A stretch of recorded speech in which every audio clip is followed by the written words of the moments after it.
Bueno, vamos a ver la unidad 11, desmembraciones del dominio.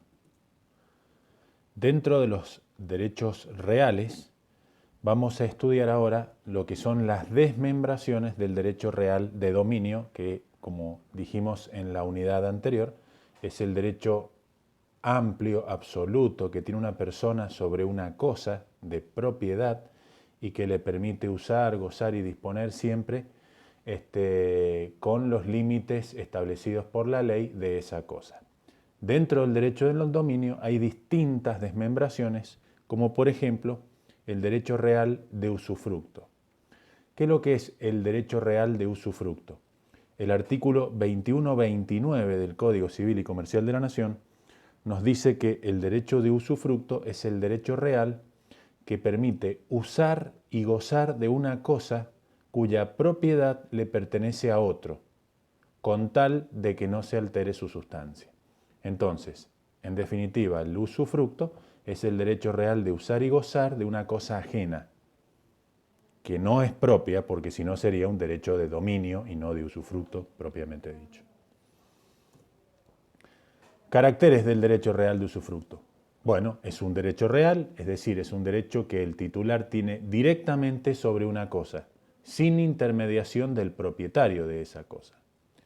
Confiere el derecho de usar y gozar de esa cosa.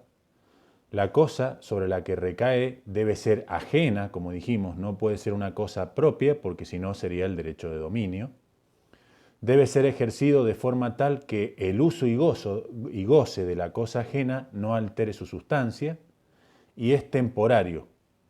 Si es persona natural, o sea, persona humana, el máximo de duración será la vida de esa persona, o sea, vitalicio. Y si es una persona jurídica, el máximo de duración del derecho real de usufructo será de 50 años. Constitución. ¿Cómo se constituye el derecho real de usufructo?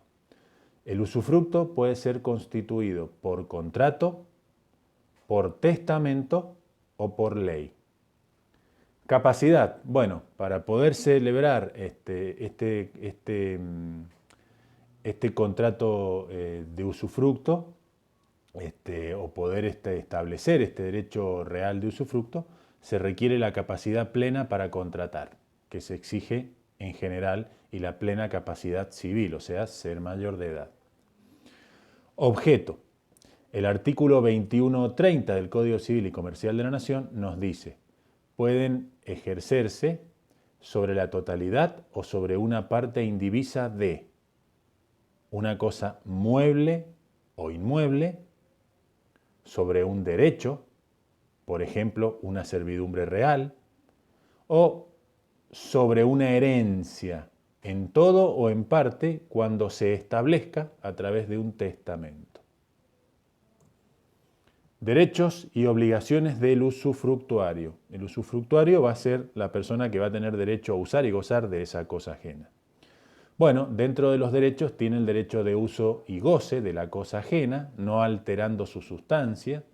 ¿Qué quiere decir que no debe alterar su sustancia? No puede alterar el destino de la cosa, ni la composición de la cosa, ni disponer de la cosa, por ejemplo, porque no puede hacerlo, porque no es el propietario, no es el titular. Tiene que realizar un inventario detallado de los bienes y de los inmuebles, y tiene la obligación de guarda y conservación de esa cosa. Derecho real de uso y habitación.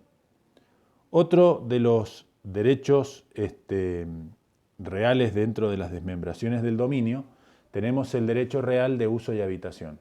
El artículo 2154 del Código Civil y Comercial de la Nación nos dice: el derecho real de uso y habitación es un derecho real que consiste en la facultad de servirse de la cosa de otro con el cargo de conservar la sustancia de ella. Si se refiere a una casa y la posibilidad de morar en ella, ese derecho real de uso se lo denomina derecho de habitación, pero tiene los mismos efectos jurídicos. Servidumbres reales. Otro de los títulos del programa. ¿Qué es lo que son las servidumbres reales y dónde están ubicadas dentro de nuestro Código Civil y Comercial? Las servidumbres reales están en el artículo 2162 del Código Civil y Comercial de la Nación. Como concepto decimos que es un derecho real establecido en utilidad de un predio rural o urbano, que va a ser considerado o denominado predio dominante, y que grava a otro predio ajeno llamado predio sirviente, en cuya utilidad el poseedor del predio dominante tiene derecho a realizar sobre el sirviente ciertos actos de posesión o a impedir que el propietario del predio sirviente ejerza alguno de los actos propios de su dominio. Por ejemplo, tenemos dos terrenos rurales, por ejemplo, dos fincas acá en la provincia de Mendoza. Y resulta que para poder irrigar, para poder tener derecho a riego en esas dos fincas, hay un canal público que pasa por el borde de una de las propiedades, de una de las fincas, de uno de los predios, irrigando solamente a ese y no llegando el agua al predio contiguo.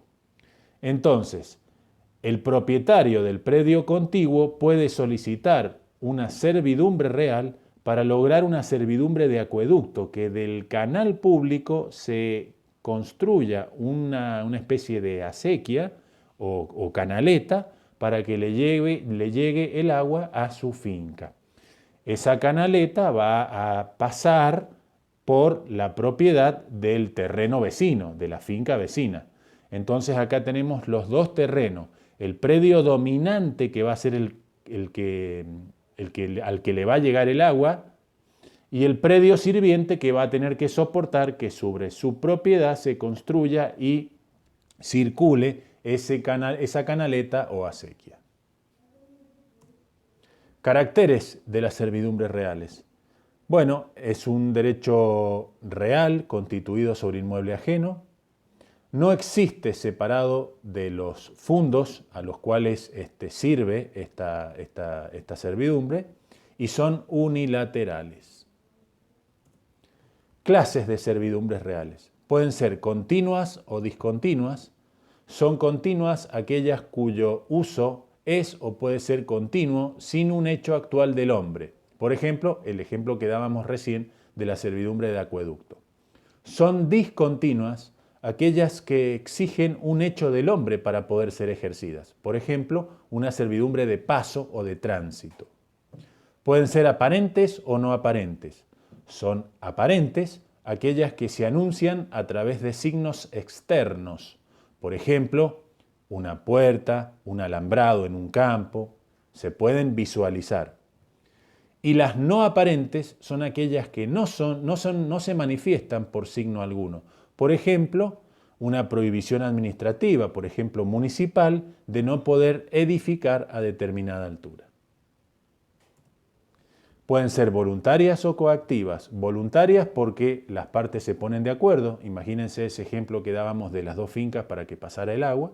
O coactivas, solicitarlas judicialmente el juez sea el que las ordene. Y se pueden constituir por ley, por usucapión, acuérdense que era la prescripción adquisitiva, o a través de un testamento. ¿Cómo se extinguen las servidumbres? Las servidumbres se extinguen, de acuerdo al artículo 2182 del Código Civil y Comercial, por el no uso que se haga de ellas. Supongamos que ya en este ejemplo que habíamos dado de las dos fincas, la finca que no tenía derecho a agua se construye otro canal y accede por otro lado al agua, entonces ya no necesita, no usa la canaleta del vecino, entonces se extingue. O por desaparecer la utilidad para el predio dominante, por renuncia del propietario del predio dominante o por confusión.